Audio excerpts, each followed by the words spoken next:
Hey, everybody, welcome back to the Raw and Real Estate Podcast.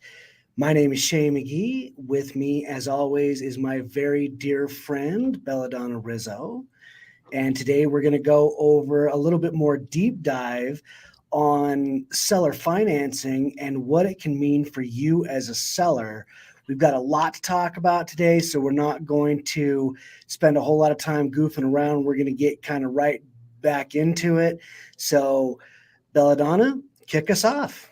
Okay. All right. So this is a subject that I have gotten really excited about, especially in this market. So I'm going to kick us off really quick with an article that was in today's Inman News. So they had interviewed, you'd think I'd remember his name, but I don't because we're live. So of course I don't remember his name, but it's the CEO of Redfin, who basically said that inventory levels are so low right now because these sub 4% mortgage rates are holding the entire market hostage, right? Because homeowners who would like to sell their existing home and go buy something nicer, bigger, whatever, are not willing to do so because it's too damn painful to have a 3% interest rate on your mortgage and turn around and cash it in for what, a 7% rate? Six and a half, 6 3/4. It's tough.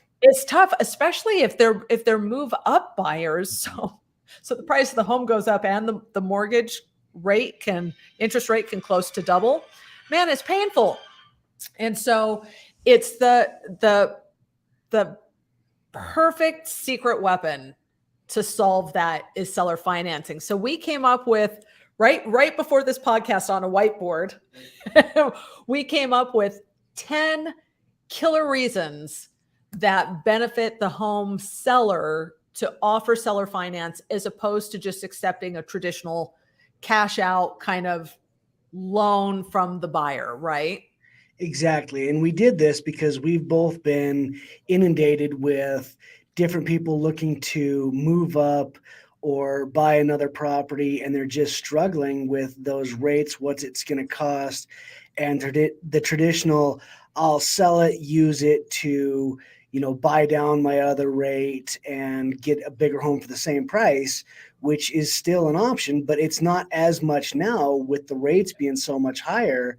So we got together and started digging into this to find out what we could offer in the way of education, showing you a better way that realistically most people don't know, because most agents don't know how to utilize and put together correctly to protect their clients and help them get it done. Yeah, and no, and it's not even a criticism, because No. let's face it, most brokerages at the brokerage mad. level don't really understand seller finance very well. And in a world where everybody could get a 3% interest rate and it was no big deal, there just wasn't a whole lot of demand or need for it, except in certain niche markets like investors. Right. So that's part of the reason I think this is such a timely episode, and I am so excited to dive in. So, okay, we're going to do 1 through 10, and we've got a 1.5 in there. So it's like 10 and a half reasons why it benefits you as a home owner to offer seller finance on your property. So you want to take it off with number 1? Sure, I'll go with number 1 because it's one of everybody's favorite. Is you're just going to get a higher sales price. Most people can't do this or don't know how to do this. If you are offering seller financing and you know how to put it together correctly, you can ask for more because most people don't have the ability to do it. And you're setting yourself apart from all of your competitive homes on the market, and it can be huge for you. Realistically, it's about 10%, sometimes up to 20% more, but 10% is a fairly conservative, most of the time kind of number that people get above their competition and above what their house would normally sell for. I totally agree. I think 10% it's almost a given. And if people say, well, like, why is it? How can you sell your home for more? And I think most people kind of understand this concept that that the average home buyer is more concerned about the monthly payment than the total sales price. Mm-hmm. And so, as long as the monthly mortgage payment fits into their budget and the home fits their needs, they're more than happy to purchase that property.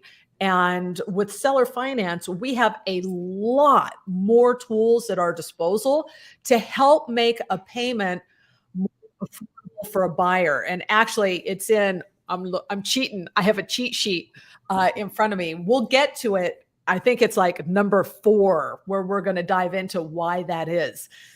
But yeah, when you're offering those special terms as a homeowner, right, you get a higher sales price back in exchange for those killer terms. Well, sure. And You might then, have buyers that had, a bankruptcy or something medical, or, a doctor that just got a job that doesn't have all that money saved up, but he's got a whole great income coming in that otherwise wouldn't be able to buy a house. If the opportunity is your home, that has a whole lot of value and translates to its higher sales price. yeah. One other thing, if you guys hear sound in the background, this is a working real estate brokerage. There's people out making money doing things. So if you hear stuff in the background, that's just the sound of money being made. That's it, baby. That's it. That's deals going down, right? That's Because, right. hey, it's the Raw and Real Estate podcast. And Exactly we right. film every one of these episodes right out of our live real estate office. So if you hear background noise, pay it no mind. Okay, so number 1.5 on my list of why it's such a great advantage to home sellers to offer seller finances, it usually comes with a hefty down payment. That you get a down payment just like the bank does, but because you're not a bank, you're a homeowner, and you can't afford to take the same amount of risk that a bank does. What you get in exchange for that is typically a very large down payment. Now, it's everything is flexible, and that's going to be in point number 4. But traditionally, right, most of the time, homeowners can expect a down payment conservatively 10 to 25% of the asking price down. And that is your money to keep forever, right, Shay? Doesn't it, And no matter what happens. that's a whole lot more than you'd get otherwise. I mean, let's say absolute conservative 10%. If you've got a $500,000 home, there's $50,000 of reasons why people are going to stick with it, and you've got that money right up front. And if there's a problem, that's yours. Realistically, we'll get into it a little bit later, but the house is yours. It gives you a great place of strength and a whole lot of money right up front for that down payment. Right. And it covers all your upfront costs. And for most people, will also cover their down payment on their next home, which is often a concern, right? Because, like, Commissions are great to taken sell. care of, titles all taken care of. All those are done, so you don't have to get eaten alive with that. It all comes in that down payment, and you have a good amount left over. Yeah, totally. And then you actually came up with point number 2. Point number 2, I kind of touched on a little bit, is the increased pool of buyers. Going back to that doctor or someone that ran into, a hard time and had some medical debt and things like that, and are doing well building it, but their credit doesn't show that yet, but they have to have a home for, themselves, their family, whatever. You're offering something that most people don't. You are talking to a much broader range of people. There's a bigger pool of people with realistically more money to put down on a house. So the attraction to your home and all the people coming in that will want it, that are ultimately going to write you an offer and give you money, is much, much bigger. And the days on market goes down with that. You're offering things that they don't to more people. It's just a no-brainer for the most part. Yeah, there's this massive pent up demand in the marketplace right now Well, of especially with buyers. the market, we had kind of a rough market for a while. There's some things that happened. People got beat up that absolutely wasn't their fault, but they're kind of climbing out, and they need this type of an arrangement. And most of them, again, great, good income, good money down. A lot of people aren't giving them a chance. You can and absolutely benefit from that. Yep. Absolutely. Um, and I'm laughing because we're streaming live. And so every time I say something dorky, I'm like, really? It's live. It's out there. Yeah, but you're with me, so you look better in comparison. It's all right. Yeah, yeah. So number 3 on our list, which is one of my favorites, faster closing time. Absolutely. Um, I mean, we've seen these as close as like 5, 6 days. A lot of them are 10. But I mean, with the traditional being anywhere, I mean, great lenders can do it in about 17, but there's this many great lenders and, this many lenders. But Well, and stuff that happens. Let's face it. Um, oh, okay. I'm debating if I want to say this or not. Maybe send I'm it. gonna chicken out, but okay, I will modify what I usually say to my clients in deference to all of our listeners out there. If you're going through regular bank underwriting and you don't feel utterly violated and feel like you need counseling after, they didn't do their job. And so That's it true. it takes time sometimes to get through that underwriting process, which is why, the average close is 30 days. And then think of all the frickin' hoops that you have to jump through, right? Both the seller and the buyer, and the property even has to jump through a giant hoop called appraisal. Mhm. And while there's no reason why somebody cannot go get an appraisal with seller finance. The nice thing is you can do whatever the heck you want most time, but it's not a requirement. And if the home doesn't appraise, it actually doesn't matter much, because by the time they execute on the finish of that contract, appreciation will have caught up with sales price, which is another awesome reason sellers can actually sell their home for legitimately above market value and not have to worry about the home not appraising. And the person that's demanding the documents to protect their interest is you. You're the boss. You're the bank. You're the one that gets to say what documents you need to see, what makes you comfortable, what you need to look at. It's in your hands. You're empowered to make those decisions, which is, it seems counterintuitive with, how many people traditionally with banks, but it's all in your hands to decide your level of risk versus reward. Yeah. And then this is actually one of my favorites, is number 4, totally flexible terms. And you and the buyer, because you're not going to be dictating to each other, you're going to collaborate on this, but between the two parties, you are 100% in control of those terms. And so, like, when you're like, okay, what does that mean, terms? Well, how much down payment? How is it going to be delivered? Is it going to be delivered in one giant lump sum? What if you've got somebody that's got a certain percentage of the down payment now, but their circumstances, they can give you large chunks of down payment every single month over the next 6 months? And you get Something more for it, but it takes a while. Right. Or like we touched on in our last episode, right? Where maybe part of the down payment is in cash and the other part of the down payment's a boat. Or jet ski Or or whatever. jet- And when you're talking about timing, the time of the loan is a huge thing. It can be a 3 year until you need to pay it off and have a balloon or whatever. Or if it makes more sense, you can make it 40 years, you can make it 60 years, you could make it 99. It depends on what you wanted and what works best for you and the buyer. But there's a ton of flexibility and what works best in the negotiation for both of you, and it can be remarkably beneficial.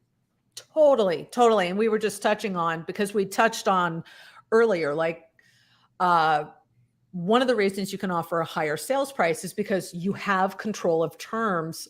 You can control, um, for instance, the amount of time that loan is amortized over. So with a bank, forget about it, man. If you're going Fannie Mae, Freddie Mac, it's going to be amortized. It's going to be a qualifying loan amortized over 30 years, and that's it.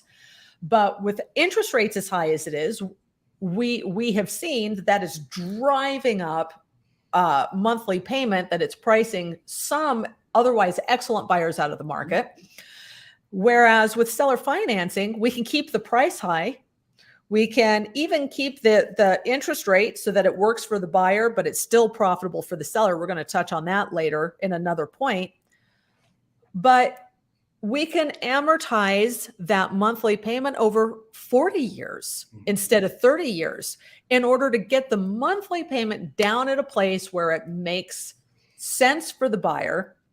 And then, like you said, we can place that balloon wherever we want. If people are like, what the hell's a balloon? Like, well, sure, a seller might be willing to offer 30 years seller finance, exactly like a bank, but most people want to be cashed out at some point during that process. So wherever you insert a balloon payment, basically that's the point at which the buyer does need to replace the seller financing with a refi, with traditional financing. And in this case, when does it come? Whenever the hell you want it to come. That didn't quite sound right, boy, live. Moving on. We got this. 3 years, 5 years, 10 years, 18 years, 30 years. It doesn't matter. You guys work it out in a way that is equitable for all parties, ideally, right? Because banks and credit unions and things can't touch that. Not that that's their fault by any means. They have underwriters, and the banks can only do certain things for risk. But you have the ability to, like Belladonna was saying, take 40 years at, say, a 5% interest rate, when right now things are going 6.5%, 6.75%, still make a good amount of money, which we'll get into a little bit later. But you have the flexibility to get that done, and it's just the agreement between you and the buyer. Yeah. And we will actually be doing another whole episode where we're going to give top 10 benefits to the buyer of seller finance as well. We'll go into some of those in greater detail on that episode. Absolutely. Okay. Your favorite. This one's one of my favorites, because I am a notorious fan of the Internal Revenue Service and taxation as a whole. It really makes me happy. Belladonna's laughing because she's heard me just absolutely lose my mind and have temper tantrums about it. Seller financing, potentially, I'm not a tax person, neither is Belladonna. Seek out a licensed tax professional. But typically, you as a seller won't be hit with capital gains on the gain of your home from what you bought it at to what you're selling at until the point where the loan is completed and it moves over to the ownership of the new party wholeheartedly. So you can put off your capital gains for 3 years, 5 years, 10 years. There might be the taxation problem where the tax man gets involved if it's like 40, 50 years down the road. But you can move that past and not take that capital gains right now if it doesn't make sense for you. And you can kind of push that down the road, which is a fantastic thing that, again, other traditional financing and cash won't allow for. Yeah, totally. And this, again, we're not CPAs, nor do we play one on TV. So check with your CPA for the most recent laws and how it works. But you can also, one of the great things is you can spread, because normally capital gains is like a punch in the face, right? You have to pay them all. If you owe them, you got to pay them all right on the spot. Seller finance lets you spread it out over time. So if you're offering let's say you're offering 10-year seller finance, right? You're just paying a little bit of gain as you go on each of those payments, as opposed to that giant chunk up front. And then we're trying right now. We can't say for sure, but we have got a guest expert that we're hoping to come on the podcast. Yes. Should we sneak it out? David Kinney. He's amazing. Absolutely. Who really is the guru of seller finance, I think, in all of North America. And so we'll have him actually going into a little greater detail on some of those fine points. And then, of course, number 6, this is one that I think is kind of a no-brainer. It gives you an income stream. So not only do you have, because of the large down payment, the money that you need to put your down payment on the next home, maybe pay off some debts, pay commissions, pay closing costs, get all that stuff done. But now you have a monthly income stream that you didn't have before that helps offset maybe the cost of that next home or anything else that you have going on. And you have it locked in for however many years you're offering the seller finance for. I mean, let's face it, most people move up to a new home and or they do better and they buy a new home, and it seems like all of their bills just rise with their income. Do you know what I mean? This gives you a chance to potentially move up to a new home or downsize, whatever you're doing, and actually grow your income through the sale of your home. And I think that's kind of cool. I think that's awesome. I keep looking to the left to make sure that I'm not jumping ahead of one of our other points, but this is the point where I wanted to jump in with this. If you have that rate at 2.5%, 3%, even if you're seller financing at, let's say, 5, 5.5%, 6%, which is still an absolutely stellar deal, and someone would jump all over it to get into that type of financing, you're still making arbitrage on that and making a whole lot more money on the interest than you're paying out. On the last one we did, I kind of touched on a lady that was moving into an assisted living facility, and she didn't necessarily want to sell her home outright and just have the one check and have it eaten up. We structured it in the way so she was continuing to get that income payments, so that she got that interest to help offset some of the time and the payments for those assisted living centers, because boy, they're not cheap. And it was amazing, and it helped her out in a way that we couldn't otherwise. So this can be great for something less traditional, type of scenarios like we're kind of going over. Yeah, totally. And then these next ones kind of go together. They kind of cascade together. But one is, most folks don't realize how very safe seller financing can be. Now, obviously, nothing is 100% safe. That's not what we're saying. But when it's set up correctly and the right contracts are used and the right protections are put in place for all parties, seller financing can be an incredibly safe investment strategy for anyone who simply wants a good return on their money that's safer and more stable than the stock market, with far, far, far higher returns than your other quote unquote safe types of investment strategies like, T-bills or whatever.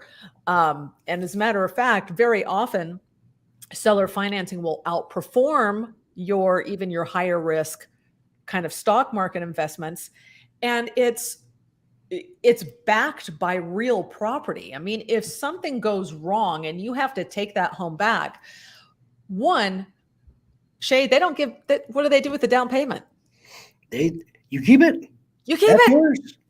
It's yours to keep. And now you get the house back. And you get the house back. And people are like, well, what if it's beat up? Well, I'm sure it's still worth a heck of a lot more than nothing, which is what you get if your stocks crash and you wake up one day and you're like, they went up in smoke. And there are other protections with that, just like traditional financing, to protect the physical condition of your home as well. Yes. Like we said, it's all on you how you want to protect yourself. And there's any number of ways. So yeah, that can happen, but that can happen for a bank as well. There's protections that we can put in there. The biggest way to protect yourself is to have the right team. I mean, you're definitely going to want to have an attorney that knows what they're doing. You're going to want to have a title person that really knows what they're doing, on top of an agent that knows what they're doing. The right team will help you move forward with the proper protections, and you won't have to worry about. I think the interest or the stock market was down. Was it 17% last year as a whole? 22%, something awful. Real estate in Utah was still up 17%. So, I mean, that's a given anyway. Plus, if you get interest and arbitrage on that, I mean, you can't print your own money. You're going to go to prison. But shy of that and selling illicit materials, this is a really good move. Super, super good move. And I'm keeping track. Like I said, I've got my cheat sheet. And then this is kind of what we were just talking about. It's the perfect storm right now. I mean, one of the massive benefits of seller finance to the seller is there has never been a better time, probably in the history of banking in the US, for a homeowner to be able to offer seller financing and profit massively without taking advantage of a buyer. Because nobody's talking about like, let's just rake buyers over the coals. I mean, they're getting enough of that right now. Right. But with the historically never been offered before, as far as I know, in the history of the US, low interest rates that thousands and thousands and thousands of home sellers are sitting on, right? To be able to offer to be able to have the ability to mark up that rate Mhm. and make a tremendous amount of money on the sale while still being able to offer something that's fair and equitable to the buyer.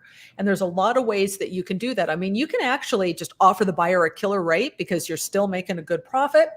But there's nothing wrong. There's nothing at all wrong with matching whatever the current rates are today, because at today's current rates, they can't buy for whatever reason, but they could give you today's current rates. You have a huge markup and they can buy and they're thrilled and they can afford more, like we said, because you can play with your terms. And so there's, I think, inventory shortages, sky high prices, sky high rates with homeowners with low rates.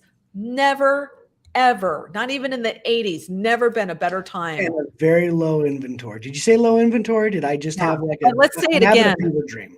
Like it's like freaking it's like when you get those sick, weird, once in a blue moon negative low tides, if you've ever lived by the beach, where the it's so low.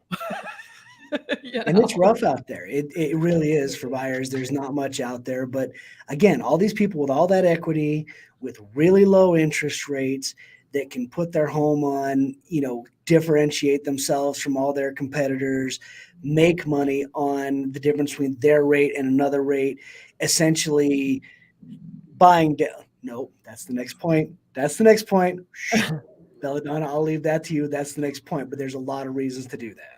Yes. Okay. So the one of the pieces I think is awesome, and again, it kind of goes with one of our earlier points of having that income stream.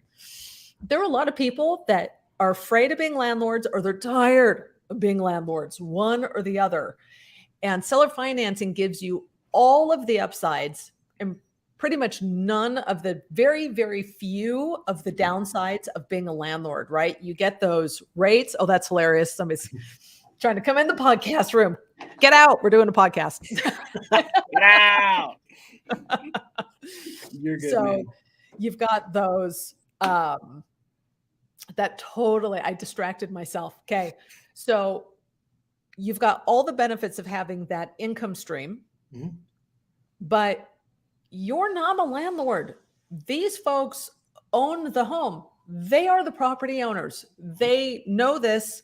They treat it like their own home. So what's that mean? No midnight calls that the water heater blew out. No calls on a weekend that the toilet backed up. None of it. It's their home. So one, you're not getting the headaches of having to do maintenance and all that kind of stuff. And you don't have the expense because it is the new homeowners, the buyers, that are covering the cost of all that maintenance. And they want to take care of the home because they have that pride of home ownership. It's not like a rental. They want it to be nice. They want to do great things with it. So, I mean, the chances of them taking great care of the house, paying you making that money and not having those headaches all boils down to what could be an essentially, like you said, perfect storm to help you get it done versus traditional methods. Yeah. And let's face it, a homeowner that just dumped 10 or 20%. I mean, seriously, we're talking, let's just say they put $50,000, $100,000 of their hard-earned money that they will not ever get back if they default. Yeah, they're not parking their Harleys on the front room. Probably not. Right? Or if they are, it's their damn front room and they get to keep it, oil stains and all. Their carpet, yeah. And so that's one of the awesome ones. And then number 10, okay, it's a flip. I think this actually might be one of my favorite points. Why don't we let you take this one? Okay. What we can do with this is there's a lot of people, like we talked about at the very beginning of this, that they have a house, they want to do a move up house, but they're kind of terrified because they've got this 3% rate. Now we're looking at, 6.25, 6.75, something in there. I'm like, wow, with the higher price and this, higher interest rate, I'm going to get smoked. I can't do this. It's going to negatively affect my lifestyle. Doing this with, if you sell your home utilizing seller financing, you can make that difference, like we talked about a few times, between the interest rate you're paying, the interest rate you're getting from that, and essentially move that over and wipe out that higher interest rate because you're making that on the seller financing that you have. So you're not getting murdered. You're actually doing that arbitrage on the first to basically wipe out the difference on the interest rate with the second one. Yeah, that's it. And if and when we get David Kinney on, he has got the most brilliant spreadsheet that calculates it instantly, where he shows that the average, get this, the average home seller out there could have what amounts to an effective interest rate on the new home less than on the home they're selling. He showed me one example of a deal that he did not too long ago where the effective interest rate for the home seller on the home that they turned around and purchased was 1.9% interest. And we never got there that I'm aware of. Not That on any never. mortgage. So, I mean, it just cancels out the pain of those high rates. Mm-hmm. And so I'm like, and here's the thing that I really believe: once agents, but especially homeowners, start to see the massive benefit to them of being the bank, they're going to be like, why the hell haven't we been doing this all along? If I'd have known, I'd have sold all my homes this way, right? Absolutely. And again, we're doing great on time. I thought this was going to take us way longer. I know we actually went really fast I'm proud because of I think we were afraid that we were going to go over time. So we kind of like powered through them, man. If you know either of us or both of us, you know that we could talk for hours on end about almost anything. But Yes. having said that, the best thing to do if you're interested, we're going to bring on, hopefully, David Kinney, and he has taught both of us about seller financing.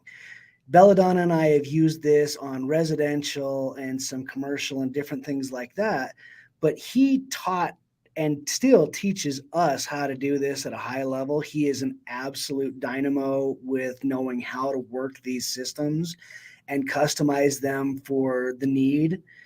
And we can't wait to have him on there. But one of the best things you can do is get the right team again. Make sure you've got the right agent. Feel free to contact Belladonna. Feel free to contact myself. Feel free to contact both of us. I don't think we've ever worked on something as a team on a deal, but that'd be cool too. Which is really funny when you think about it, because we've worked together for a really long time. And then, yeah, and it really kind of happened unintentionally, but we're doing a seller finance series. We'll also talk about, okay, how do you mitigate risk in a seller finance deal? And what happens when the worst happens and you have to take that property back? We'll walk everybody through it. Yeah, we're not going to gloss over the bad. We're going to tell you the good and the bad and the worst of it so that you can protect yourself at the end of the day so that doesn't happen. Protecting against the worst, hoping for the best, will help you try and structure that to give you that opportunity. Absolutely. All right. I'm excited, man. We got some fun episodes coming up. Agreed. This has been wonderful. Guys, thank you for joining us. Thank you for watching us.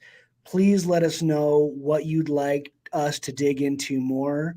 We're going to do more. Our next one is going to be more seller financing as it benefits the buyer. Yep. And we'll hopefully bring on David Kinney and Jax Petty, who is a shark, but like in the greatest sense. Yes. He's awesome. And we're going to bring on other people that we think is going to be truly beneficial for you and what you're looking to do. So let us know what you want and what you need, what would be helpful, and holler out at us at any time. Okay, right on. And if you have like what your big takeaways were from this episode, drop them in the comments below. I'm pointing down like there's a video under me, Please. But you know what I'm saying? This is streaming live to all of our channels. So wherever you happen to be catching this podcast, let us know what you think. Drop your comments and questions below, and we will see you guys on the flip side. See you guys.